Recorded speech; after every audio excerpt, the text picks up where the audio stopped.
Sun international, Visakhapatnam, Hyderabad. 8575795757. నేను 2016 సంవత్సరంలో చిరుధాన్యాలతో బిస్కెట్ల తయారీ నేర్చుకున్నానండి. అంతకుముందు మేము మిషన్ కుట్టేవాళ్ళము, పొలం పనికి వెళ్లేవాళ్ళమండి.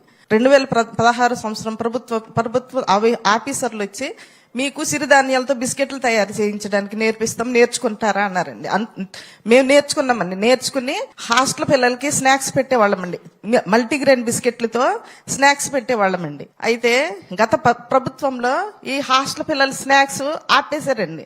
అయినా మేము దాన్ని వదిలేయకుండా దాన్ని అభివృద్ధి చెందిస్తూనే ఉన్నామండి. కాకపోతే ఇలా ఆపేసినందుకు మీరు మా మీద దయ ఉంచి మళ్ళీ మాకు అది అవకాశం ఇప్పించవలసిందిగా కోరుచున్నామండి. 100 మంది పని చేస్తున్నామండి. అక్కడ 30 మందితో స్టార్ట్ చేస్తామండి. 100 మంది పని చేస్తున్నామండి. 100 మంది పని అవునండి.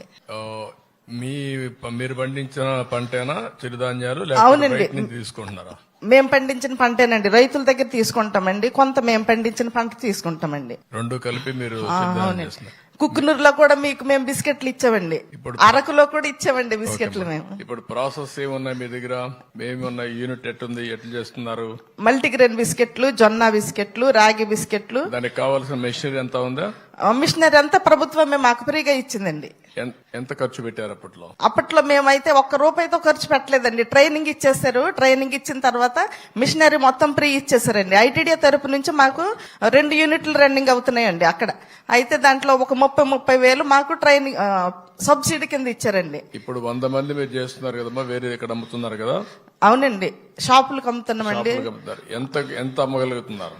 కరోనా ముందు అయితే 12 లక్షల వరకు టర్న్ ఓవర్ అయిందండి.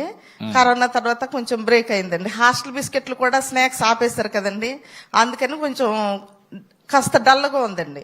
ఇప్పుడు పెద్దగా అమ్మలేకపోతున్నారు. అమ్ముతున్నాం కానీ హాస్టల్ ఉంటే కొంచెం ఇంకొంచెం మాకు మీరు ఎంకరేజ్ చేసినట్టు ఉంటుందండి. ఈ నెల పోయిన నెల ఎంత అమ్మగలిగారు? ఈ నెల పోయిన నెల ఒక 2 లక్షల వరకు అండి. పెద్ద మార్కెట్ ఏమి ఉండట్లేదండి. బయట షాపులకి మెడికల్ షాప్ 100 మంది ఉన్నారు, 2 లక్షల వరకు అమ్మగలిగారు. అవునండి. ఓకే, నేను మాట్లాడు. అలాగే సార్, థ్యాంక్ యూ సార్.